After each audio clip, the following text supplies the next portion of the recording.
thanks to Pyxera for hosting us. Really appreciate this opportunity, this great space, and making it available to this audience, as well as making it available online. So this is a great opportunity for us to talk about a topic that I am very passionate about. I am Deirdre White. I'm the CEO of an organization called Pyxera Global. And we are a social impact organization that really kind of sits at the intersect between the private, public, and social sector, trying to draw the best resources from all of those sectors to solve the world's most pressing problems. We say our mission actually is solving the world's most pressing problems one community at a time. And certainly climate is at the top of everyone's list right now. I haven't always been super passionate about cooperatives, I must admit. Someone gave me religion a couple of years ago. I'll let him tell you about that process. But we've worked as an organization. We've been around for 33 years. We've worked with a lot of individual cooperatives around the world on capacity building. But I've never really thought about the cooperative ecosystem and what potential and what power there is in this ecosystem. So, for instance, anyone know how many people in the world are members of a cooperative? Guesses? Anyone? 1 billion. 1 billion people, 1/7 of the planet, are actually members of a cooperative somewhere in the world. Do you know what the revenue of the top 300, just the top 300 largest cooperatives in the world is? $3 trillion. Okay, so larger than the budgets of several G20 countries. And yet we have this really powerful ecosystem that's out there, and we're not leveraging it in the kind of systemic way that we can and should and must. And so I have the honor today of having this absolutely amazing panel. Very grateful to you all for making the time on this Thursday afternoon, after this is probably the 7th panel for each of you this week. But it is the first one for sure on cooperatives. And each of my guests comes to this question with a very different perspective. So first, I'm just going to ask them very quickly to introduce themselves and tell you just a little bit about themselves and their role, and then we'll jump right into the content. And as Andrew said earlier, we have a very hard stop at 6:30 because some people are running straight from here to catch planes. So speaking of running straight from here to catch planes, Chantal Carpentier. Thank you so much, Deirdre, and thank you for having us. I'm Chantal Carpentier. I'm the head of the Trade, Environment, Climate Change, and Sustainable Development branch at the UN Conference on Trade and Development. But that's only since May this year, because before I was running the New York office for UNCTAD, following all these negotiations. And I'm also, and the reason I'm invited here is because I'm also the chair of the UN Task Force on Interagency Task Force on Social and Solidarity Economy. And as part of that, I supported the resolution at the GA this year on social solidarity economy that 42 countries have adopted. That was led by Chile, Senegal, and what am I forgetting? Spain. And with the support of several, as I said, 42 countries. And the whole idea being that the task force was created when we were negotiating the SDGs and basically realizing that, again, there's an invisible sector and power that has not been exploited. And so that we needed to deepen the knowledge within the UN agencies on the use of and the power of social solidarity economy. So we created this task force. And one of the major goals that we set for ourselves was to raise awareness about the power. So we did a lot of awareness raising, but we also wrote this paper position paper on how the social solidarity economy, which include cooperatives, by the way, when the largest actor are cooperatives, will help achieve each of the SDGs. And using that, we basically approached member state and saw quite a bit of interest, because right now we have an economic system that maximize one of the dimension of the sustainable development, economics, at the expense of the other two, social and environmental. And therefore, we're not going to achieve the SDGs. And by the way, the SDGs include climate. And I don't like to talk about climate only, because if we don't stack the E, the environment, with the S, social, we're not going to get there. Amen. Thank you so much for that. Yash, would you introduce yourself, please? Thank you, Deirdre. Hello, everyone. I'm Yash. I represent Pyxera Global India office, and prior to Pyxera Global, I have always worked with communities and always been blessed with the power of communities to solve the world's most pressing problems. And the cooperative didn't happen to me. Cooperative was an experience that I got when I had my dance with death. I was in ICU for 26 days on the worst second wave of COVID. And that's when, for the first time in my experience, I saw that their time comes when the government system halts, the private systems get fractured, and that's when the time people get super, super insecure of how to come out of this. And I realized that anytime these situations has happened in the world, people look at each other and people cooperate. That day in my city, there was no oxygen possibly available, no bed in the hospital, but somehow people cooperated and I found a hospital in the bed. And that day I really found the power of cooperation and cooperatives. And while I was on a date, I was just having a good time. And I was just thinking about the work cooperatives has done in and around me. And then I realized that I never thought about it because, again, India was facing several huge economic problems in 70s, 60s. People came together and formed the white revolution of the country we all know by Amul. Every house in the country uses products from Amul that impacts the life of 50 million farmers in the country in 18,600 villages. And I said, wow. That's how I started looking around me, myself, people, and that's when I realized that instead of us getting excited towards entirely new mechanisms, new model to solve the world's most pressing problem, why don't we go back to our roots? Because these are the roots which have really helped us to grow where we are. And then at the time in the country as India, we talk about our next journey of economic transformation, not through competition. Because our state of the world, where we are, economic crisis, social crisis, cultural crisis, emotional crisis, you name the crisis we are in, but we still say that we are progressing as countries. I don't know on what foundation. But India, because it's a huge, huge economy, huge country, such different dynamics, we just think that for us to sustain over a longer period of time, we need to be closer to our roots. And our strategy as country for success and prosperity is cooperation. And that's when Pyxera Global's approach of looking at solving the world's most pressing problem is partnerships, and this is how partnerships looks like. And we started talking and saying, guys, how can we bring our best of skill sets and abilities to help get this huge animal that has existed between us, has supported us with food, with cultural support, with emotional support, economic support. Why are we forgetting it? At that time, Chantal, I came across that Chantal has been taking the lead at the UN to get this task force. And I just felt that how beautiful it will be get the public-private social players to play together to address one of these fundamental, beautiful model in a way that can impact not only 1 billion people, but how can we go to 7 billion people in a cooperative approach, and our world can be still in a better pace as we are all going through. So, yeah. Perfect, thank you. Jayne, Jayne Engle from Dark Matter Labs. Can you introduce yourself, please? Sure. Hi, everyone. It's great to be here. Thanks for the invitation. So Jayne Engle, Dark Matter Labs, and what dark matter is a metaphor for, in our case, is that which is invisible in society and yet affects most everything. So we work very much on deep systemic change. So if you know the iceberg model, we work a lot on what is under the waterline of the iceberg, on changing financial systems, legal systems, policy, regulatory, and so on, with all kinds of partners. We're about 60 people based in 15 countries around the world. And I personally am based in Montreal. And cooperatives,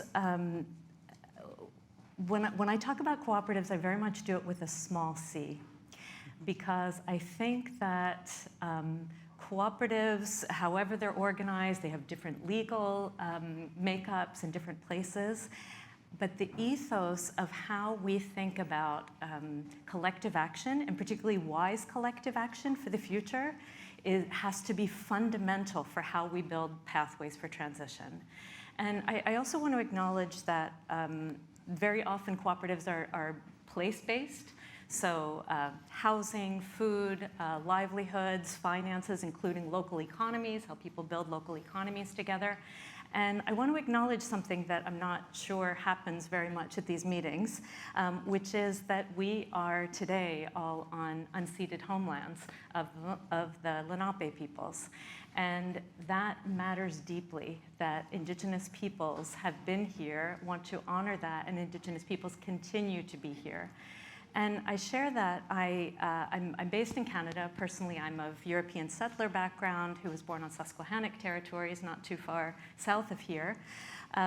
But many people don't know this. Actually, I'd like to ask in the audience, does anyone know that there was a Truth and Reconciliation Commission in Canada over the past 8 years? Okay, I realize that a lot of people don't. I'm not going to go into that, but what I want to share is it's been one of the most important journeys of my life.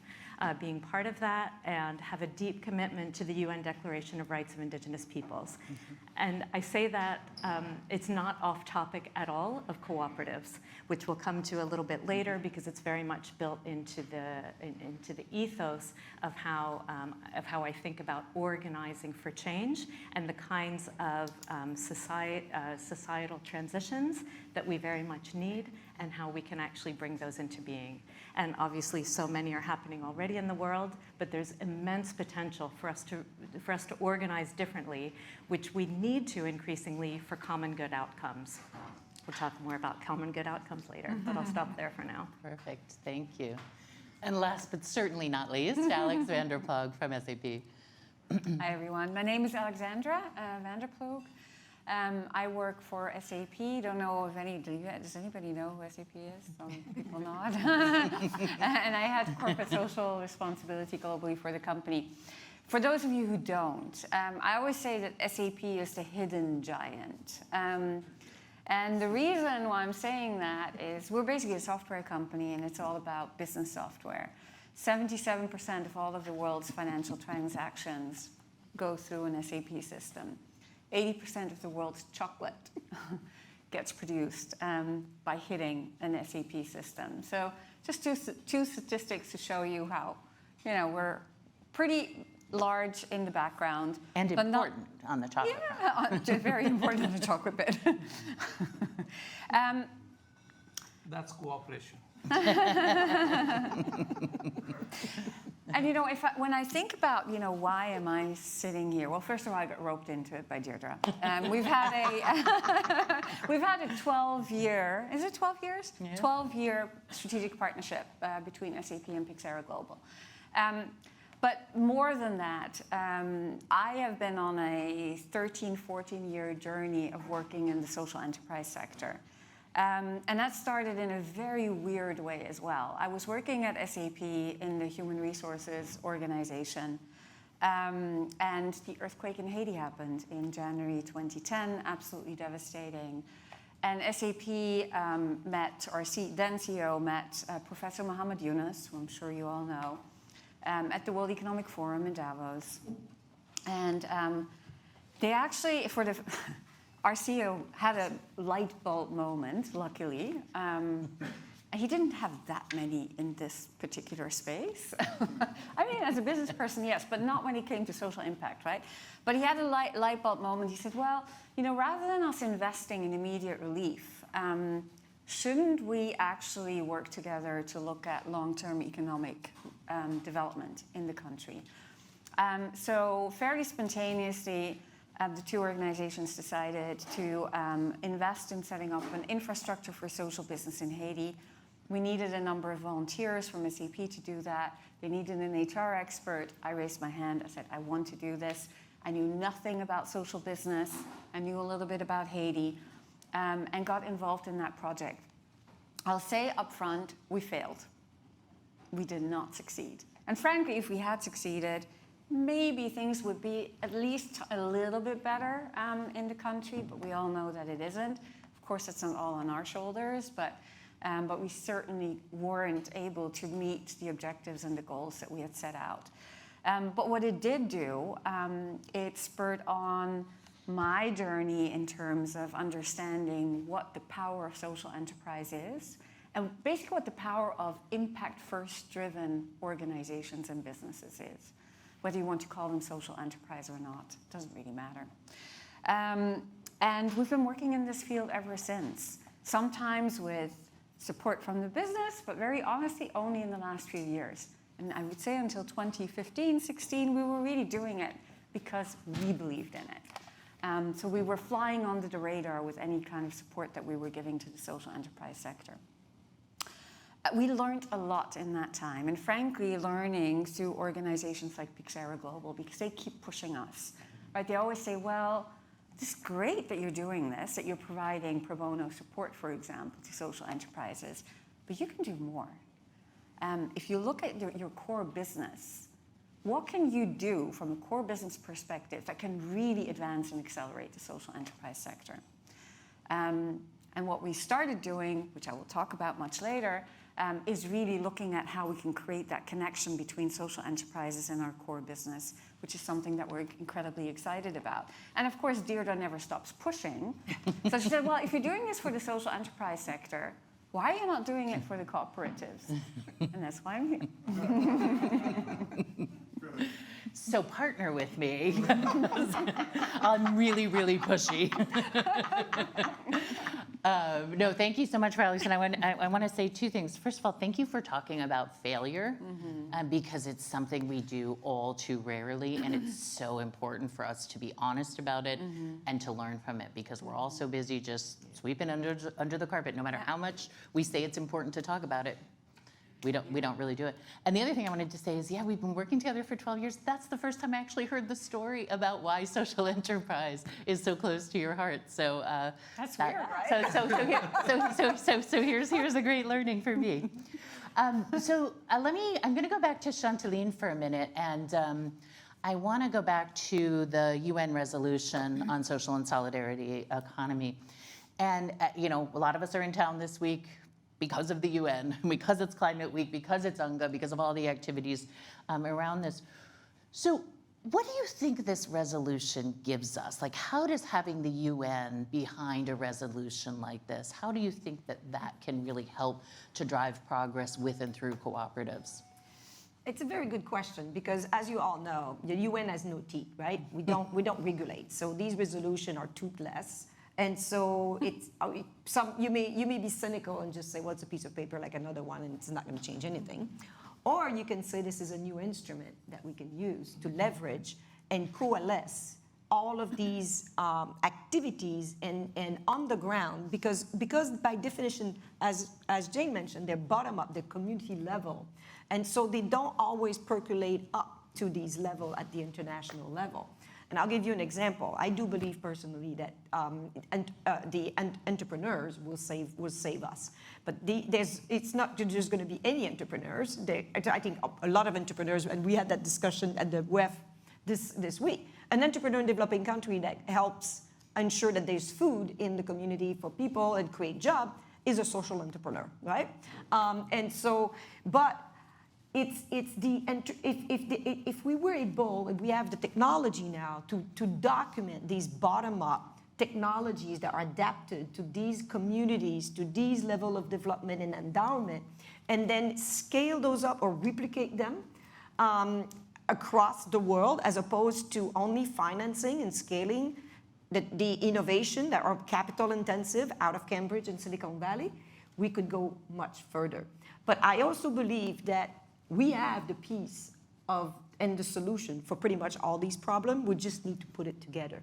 And it's the people that hold it. And then what you mentioned, there's 1 billion people just in cooperative. Then there's the mutual, there's the self-help group, there are the women's group, the indigenous people's group. And all of those, the foundation, they're all part of the social solidarity economy. And as Yash mentioned, as opposed to using an economic model that is aiming at taking every last penny out of the table with one metric for success, it actually uses at least 2 or 3 metrics. You try to maximize social and economic, social, and environmental, local cohesion, services that are otherwise not provided either by the state or the private sector for these communities. And it's the best way, the social solidarity economy is the best way to actually address the need of the people that the current economic system leave behind. And this is why it used to be called the third sector. And we hate that word because it should be the first sector. It should be the first sector. And so I think what it gives us is, and I see it. Yash has reached out to me. I don't know how many people I didn't know reach out to me and say, Chantal, how can we get involved? How can we support the implementation of this resolution? I received a letter from Alexandra's hand this week, along with her colleague, saying, Chantal, the private sector wants to be involved in the SSC. I don't think any one of us would think that the private sector would be the first one out the gate and say, we want to support this resolution. Because I think we all realize that it's not competition, it's collaboration, it's cooperation, it's share of profit, share of learning that is going to get out of the trouble that we are in right now, which is heading down the cliff. You beautifully said, and it doesn't surprise me that Alex is the first one from the private sector out the gate on this, and I'm going to come to you, Alex, in 1 second, but I wanted to also just pick up on something you said about replication. You know, my predecessor as CEO of Pyxera Global used to say, screw innovation, we need replication. Actually, he didn't say screw, but you know, and it was it's such an important thing because so many of these solutions out there, and they're just so isolated and, you know, at the community level. So that is why I think we need to invest in building this ecosystem in a way that actually allows us to raise up and replicate some of those solutions. And give them agency. They have the solution. They don't know because nobody recognizes it. Yeah, exactly, 1000%.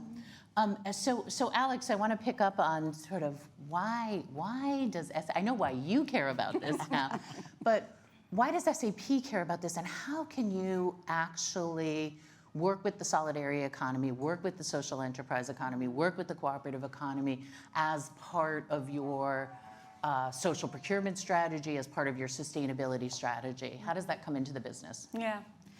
So look, I think you can take a bit of a cynical view on this, right? And sort of say, SAP is a mainstream enterprise. We're all under pressure. The private sector is under pressure to deliver on sustainability and ESG goals, right? And everybody's sort of searching for ways on how to do that. Now, what we are seeing and saying is that if you look at the social enterprise sector, for example, a lot of the innovation that is driving social and environmental change is actually sitting with social enterprises. They're at the forefront. They have the agility, they have the creativity, and they have the ear on the ground. And it's much easier for them to churn out solutions and products that serve people and planet first, rather than private sector players like us at SAP. We're 110,000 people. Very hard to get the ball rolling sometimes, right?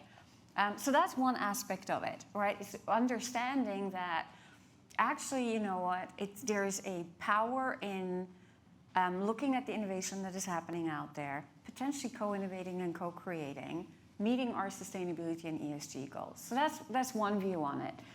We've also looked at, and that's where we have been working so long with each other, we're sort of secretly trying to change the leadership culture in our company. It's not a secret anymore. It's not a secret anymore now.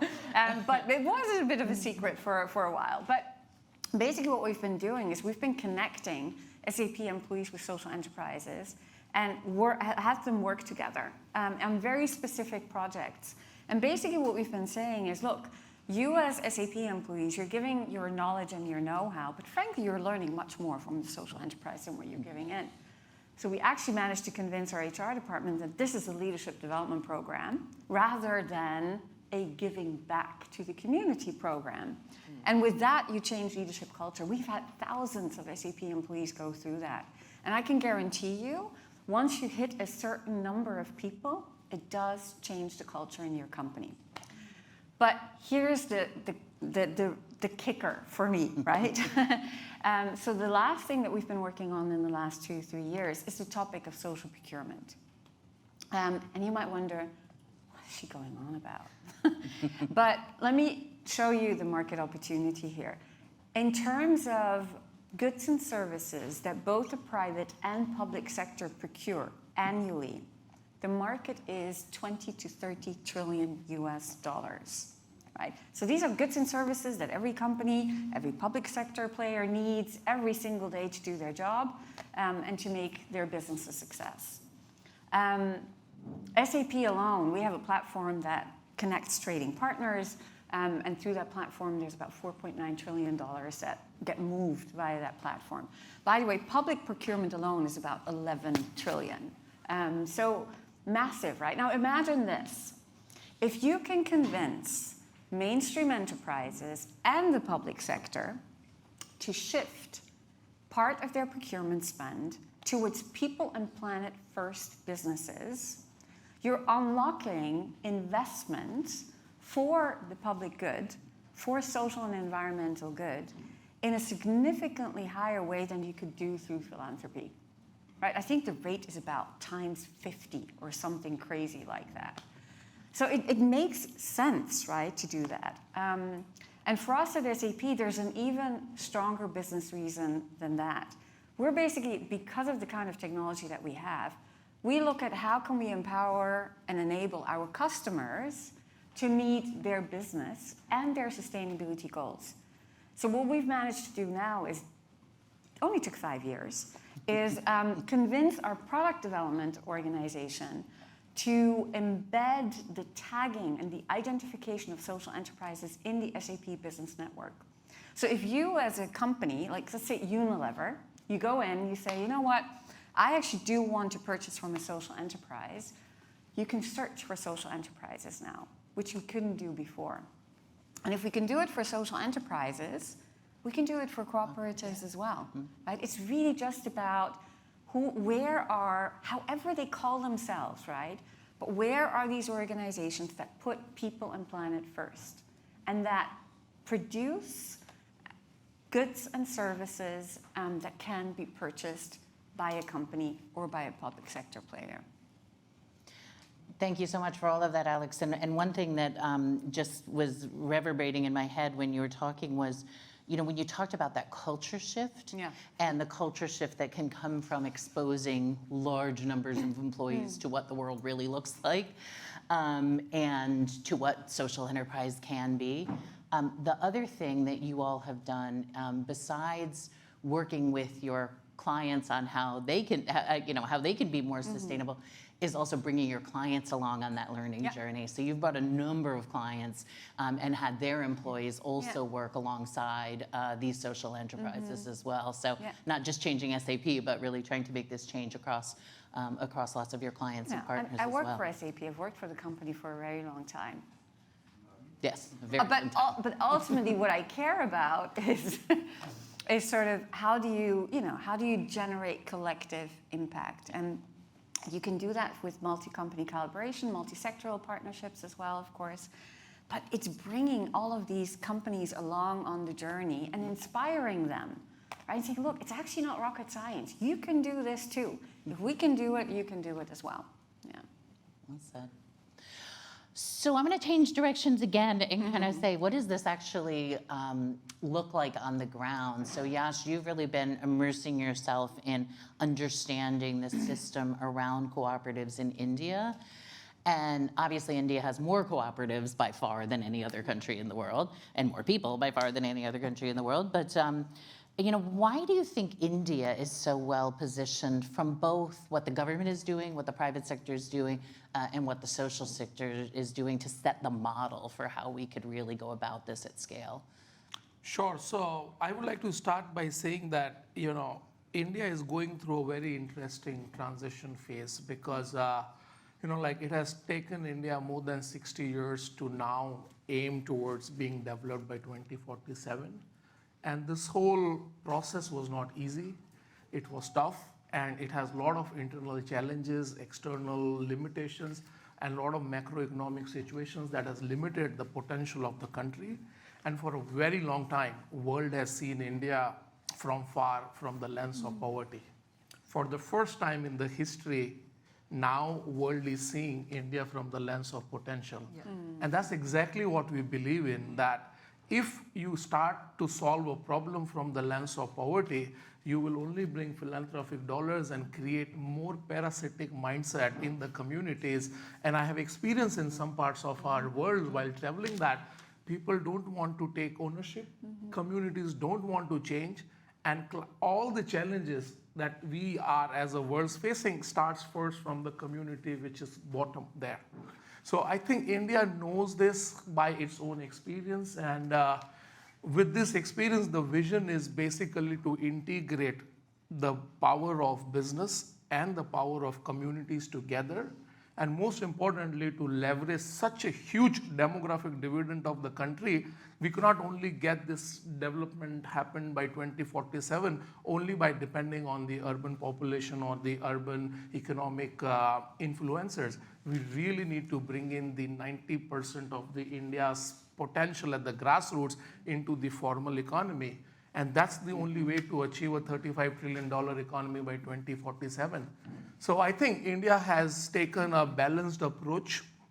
And, if we don't take it, we set ourselves on fire, because again, with this huge growing population and growing global challenges and political sensitivity, if we don't find a middle path, a hybrid path, I think the sustenance is difficult, especially for a country with such a huge population.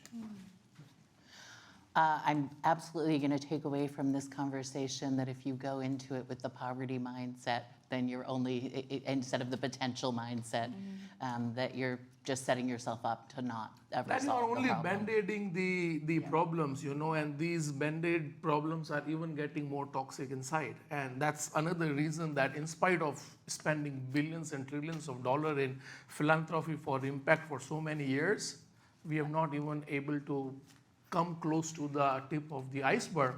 But at the same time, it reminds me of the journey of Silicon Valley. It started completely through a cooperative mindset, where those first 5 entrepreneurs came and said, the moment we reach point A, 4 of us will split and 1 will manage the company, and next 4 will split a new company. And that was the cooperative approach that led the entire Silicon Valley evolution to develop one of the world's most powerful industry now.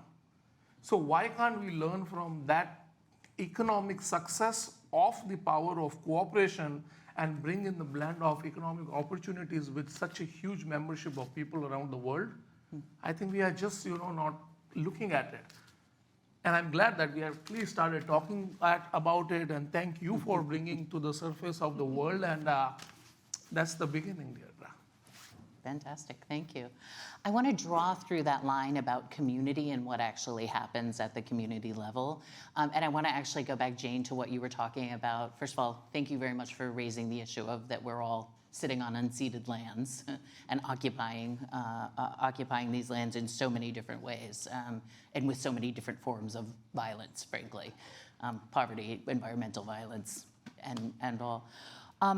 But I know you've done a lot of work actually with Indigenous communities across Canada and looking at collaborative models there. Can you tell us a little bit about what that looks like, what your work has looked like, and what you think the potential is across First Nations? Yes, I'd love to, thanks. And I'd love to even just, in order to kind of enter that, just need to provide a little bit of context, which with respect, I'll be a little bit provocative.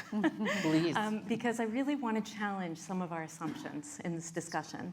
So challenge some of our fundamental worldviews and assumptions about how our economic system works, right? So because the kinds of change needed in this ahistoric moment, right? It is altogether ahistoric, right? We are in cascading crises which are bringing about catastrophic change in so many places, here and elsewhere. And it requires a whole different set of mindsets. It requires a relational worldview. It requires that we break down myths of separation, including dichotomies, even of public and private, silos. So we have to think very differently. So some of this requires that we challenge our most fundamental assumptions, right? Should investors expect the same level of returns for an economy that is as extractive as it is, right? I mean, Should we assume that that should still be the case? Should we assume also that business doesn't exist actually to contribute to common good, right? I think we need to expect that because this moment in time requires all of us, right? It requires the best of all of us. So yes, I understand business competitiveness. I think actually business competitive, it needs to be about a competitiveness for common good outcomes. I would love to see that. So how can we shift worldviews in order to get different kinds of outcomes?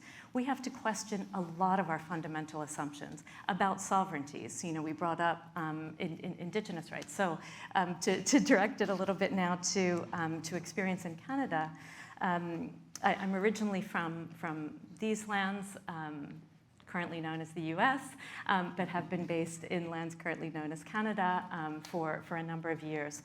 And one of the things that I've realized, because I used to work in philanthropy, and one of the things that we did in philanthropy was we were supporting indigenous communities to do indigenous-led work. And that's great and that's important, and there's now been a carve-out of endowment to actually have indigenous people decide what grants should be for indigenous-led work. But what we also did was said, you know, as we were doing that work, we were learning, oh my goodness, there are indigenous models for how we organize for change in terms of cooperatives. There are indigenous governance systems, legal systems, ways of being, seeing, doing that we can learn so much from in non-indigenous and you know, frankly, quite colonized contexts. So how can we do that? And so we're now on a learning journey, which is actually a whole lot harder because we are doing indigenous co-led work. So with indigenous, non-indigenous peoples, which I think has the power to deeply transform because yes, it must be about supporting indigenous communities, but in cooperative ways about working together towards different common good outcomes. And I'll just give one example. One initiative we have is called 7 Generation Cities. And so we are fundamentally looking at how we can fundamentally rethink how we build civic infrastructure, financial instruments for long-term futures, and how we begin to transition towards that in ways that center commitments to to the UN Declaration of Rights of Indigenous Peoples. And part of that makes me so incredibly hopeful is that in indigenous languages, for the most part, it's actually the opposite of English in the sense that 80% of words are verb-based in most indigenous languages. It's the opposite in English. And so even the word law is a verb. I'm speaking especially about Anishinaabe law. And what that means is that we also all have responsibilities to law together, and that has to be changing and adaptive. And that is completely different. So when laws are created, they're not fixed. And that relates very much to cooperative laws, right? Because cooperative laws also, I find, are actually stifling in many ways because of things like procurement that you brought up. I know that in many jurisdictions where we've worked, actually cooperatives are outside of procurement policies, so they can't actually compete with others for bringing about civic good outcomes. So maybe I'll pause there, but I just wanted to make those points. Yes, please. Yeah, I'd like to follow up on that because what I did not mention is, you know, what does a UN resolution do, right? Well, the resolution, member states, all of our member states, ask us to do 4 things. One, it told itself, member state, to put in place laws and regulation to support cooperatives, mutual self-help groups, and including in taxation, including in procurement or other form possible. It also asked the UN to increasingly include the cooperative and the social economy movement into our work. Third, it asked, and this is the interesting part, the multilateral development banks to develop financial instruments to support those. Well, that's not going to happen on itself. These people in DC are not going to start thinking, oh, we should support different instruments for support cooperatives. So we need to help them get there. And that's going to be very interesting. And the fourth part is it asks us, the task force, with all of our partners, to report in 2 years on progress on all of these issues. And this is, I think, where the opportunity is, because it keeps it on the top of the agenda, because you need to report back. And what we're going to meet in, we're both from, it's funny enough, we're based in Montreal. We actually were on the same board 16 years ago. But we're going to meet in Montreal, the city of Montreal, the province of Quebec, and Desjardins Movement, which is one of the third largest financial cooperative in the world. Will be our host, and we'll bring all of our community together to develop working groups that will work on these 4 areas for the next 2 years in developing these things. And I think that's a real opportunity. And why in Quebec? And this is, I have to say it. Quebec has one of the best development. So didn't come to me like, oh, not like Yash. I was in it when I was. So we have one of the best developed ecosystem for cooperative, for financing cooperative and self-help groups in Quebec and around the world. So you're going to meet and put this plan together in Montreal, and then you're going to march the streets of Washington, telling them that they have to do something about it. Yes. So I took down the note of what Jayne said about, and tell me if I got the words right, business competitive should be for common good outcomes. Is that? I would like to ask all of you what you think about that phrase, and maybe starting down there at Alex, because you're smiling and because you're coming from the SAP perspective. How do you feel about that? Well, I guess there's a difference between how I feel personally about it and how my company feels about it. Which is an important point. Right. Okay. Yeah. Oh, that's such a hard one, right? But look, ultimately, I think, and this might, sometimes I think you have to be a little bit provocative, right? Ultimately, I think that the reason why the private sector is currently so involved with trying to reduce carbon footprint, reduce inequality, reduce waste, is because they have to. Because regulation, legislation tells them you have to. And you see it in how they act, right? They look at the regulation, they look at the legislation coming, and they say, all right, what do we need to do to comply? But complying means you don't go one step further. You just comply. In Europe, there's an interesting development at the moment with a regulation called CSPD, and it basically looks at, amongst other things, at the human rights in the supply chain. So what companies now need to do is they need to demonstrate in their supply chain that they know if they have child labor in their supply chain, and if they know they have supply chain, they need to make sure they eliminate it. But they haven't solved the problem with that, right? I mean, you've mitigated the risk for the company, but you haven't solved the problem of why is that child in labor in the first place. Anyway, so I'm going off tangent here a little bit and maybe a little bit down the rabbit hole, but I actually think that, when companies talk about business transformation, I get a little bit cynical. I'm asking myself, okay, do they really want to transform? Or is it because they have to? And how far will they truly go? And I believe in this instance, at where we currently are at in the world, strangely enough, I would say we need more regulation rather than less. Mm-hmm. But we actually also need the right kind of legislation, right? So it's a combination of more and right. One thing that I am a little bit worried about when I say more regulation, no, right, I'm not answering the question whatsoever. That's okay. But one thing that I'm really aware of when I ask for more regulation is you have to be incredibly careful about, because you could bind a lot of resources just trying to somehow collect data, right? And figure out, oh my God, what do I need to do? But with that, you're also binding resources into potentially activities that are not creating value. And with all of the limited resources that we have, you have to sort of find this balance of how much do you have to invest in figuring out how to create transparency versus investing the resources into creating innovations that truly make the world a better place. Thank you for that. Chantaline, I think you wanted to respond to that. Yeah. How many people know the Secretary General's mandate for this term? Because we talk about common goods. Yeah.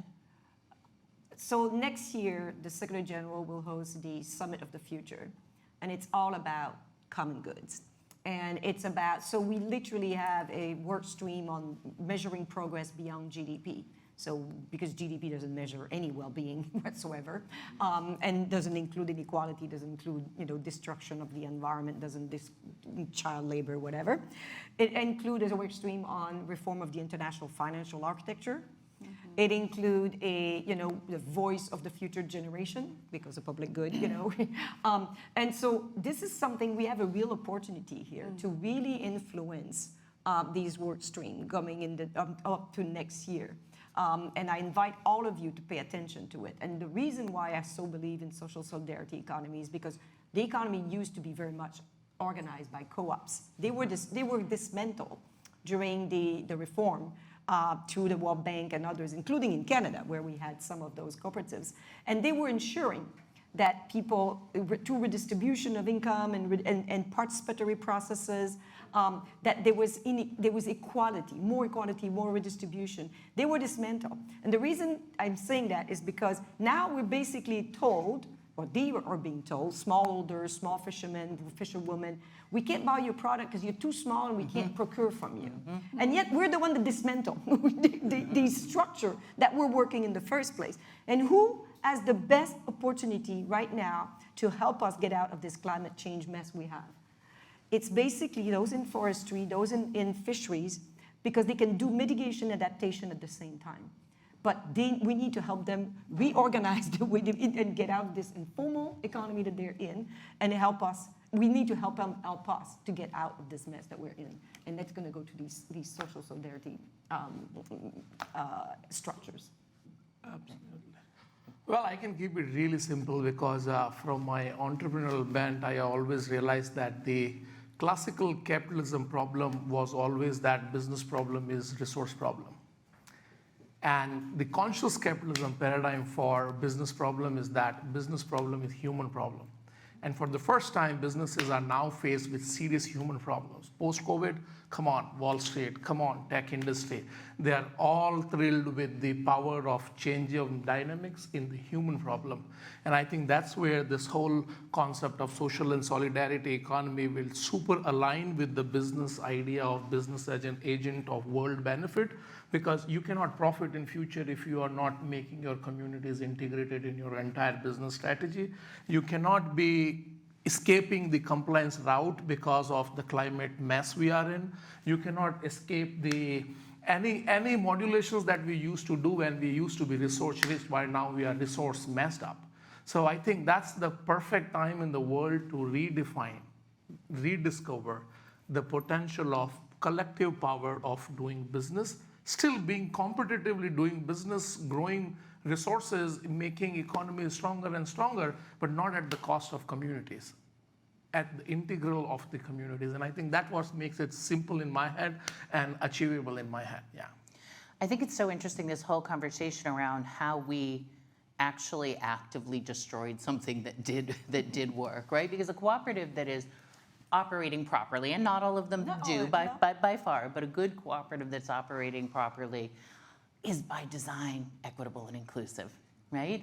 And so right now we're asking all these businesses to rejigger all their processes and come up with their equity and inclusion strategy and all these kind of things, and like the model's been there for 200 years of how to do this the right way. We have a question in the back? Yeah.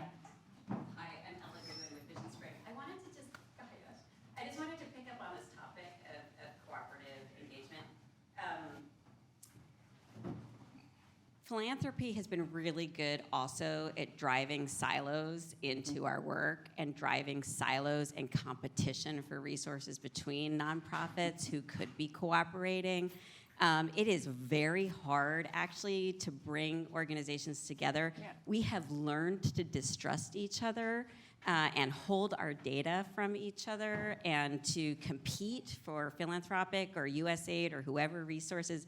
And I'm just wondering, with this mindset around cooperative, what would it mean for us in the nonprofit sector in how we work together and also how we address the systems of power around philanthropy? It's such an interesting question, and actually Jayne and I right now, our organizations are working on something that we haven't seen much of in the space, and it's exactly this issue around, first of all, the big climate donors. The big climate donors are not pushing money out the door in any size that's actually going to address the urgency of the problem. So we've come together, are we a dozen organizations now? 15. 15. So we've come together under the leadership of Kirsten Dunlap from Climate Kick to start the Systemic Climate Action Collaborative. And actually what we're doing is we have all shared our databases of donors and prospects. Like we have a common database now. And we've decided we are going to collectively fundraise at a very large level. We've worked out, we're working on governance and how we will share that, but we're saying to the donors, you've got 15 organizations here. You've got 15 organizations doing great work. Fund us at high levels and we will 10x the work we're doing on climate, and we can do that tomorrow. We have the people, we have the methodologies and everything, we just don't have the resources. So I think we need a lot more of that kind of collaboration. But yeah, we're set up. Someone said it the other day. Oh, Hunter's here. I think she said it's like crabs in a pot, and that you get the crabs in the pot, and we're all just pulling at each other, and we've got to stop that first and foremost and model a different kind of behavior. I don't know if you want to say anything else about why the Systemic Climate Action Collaborative or why Dark Matter Labs jumped in with that kind of trust. Well, it's interesting because we started this about 6 months ago, and already I'm actually even more convinced than I was in the beginning, because organically what we're starting to do is collaborate like 2 or 3 organizations of this collaborative. And I was thinking, for me, again, speaking of cooperatives with a small c, like this, to me, this is an example of that. And we even talked this morning how we would have principles where when we do deep transformative work in a place, we'll not only have 2 people who are part of the cooperative, but we'll make sure there's also a 3rd organization who's outside, so that we have permeable boundaries, so that we're not this fixed circle that no one else can come in. And then, of course, also always work with local organizations. So that way we're continuing to deepen, learn, and so on. So I think it's a great example. And we so need to organize differently, because to your point, we're structured in ways that we can't have the kinds of deep societal transformation that's needed in ways that are effective, because it can't be a top-down way, but yet it can't be, a billion tiny organizations only. There has to be some mechanism for much greater collaboration. So it's a real resilience strategy for me of cooperatives. Resilience in many ways, including this one. And I think we're down to 4 minutes left, so I'm afraid I don't have time for another question. I'm going to give each of our panelists just one minute to leave the audience with what you would like them to take away from today. What do you want them to go home and ruminate about, and do, or better yet, to do something about? I can say, it's easy, guys. Make cooperative sexy. Yes. I think for me, don't be fooled by what you hear, and that there's only one model, which is the capitalist model that we're living on right now. There are alternative models, and we need to raise them up and put them forward. Thank you. Yeah, I would say that cooperatives is a mindset. And for me, it's about organizing for wise collective action. So it's also very much a democracy building mechanism, because what we have now in terms of, if defining democracy as the power for people to create society, as Robert Reich said, you can either have democracy or you can have an economy in the hands of a few. Well, in this country, we have the latter. In many other countries. So how do we actually build a real democracy? I think this is one important response to that. Fantastic. Last word to Alex. I think for me, it's that real change, in my opinion, can only come through radical collaboration across sectors. And I think that each and every one of us can radically collaborate with each other. Because very often we talk about collaboration, but really all we're doing is aligning, and all we're doing is really talking, but we're not really collaborating. So looking at ourselves and thinking about what does collaboration truly mean, and when do I start feeling uncomfortable? And then you have to go you have to go that step further, because that's when you truly are starting to collaborate, when it starts feeling uncomfortable. So let's not get scared about being uncomfortable. Let's push ourselves. Deirdre keeps pushing me. Find that person who pushes you.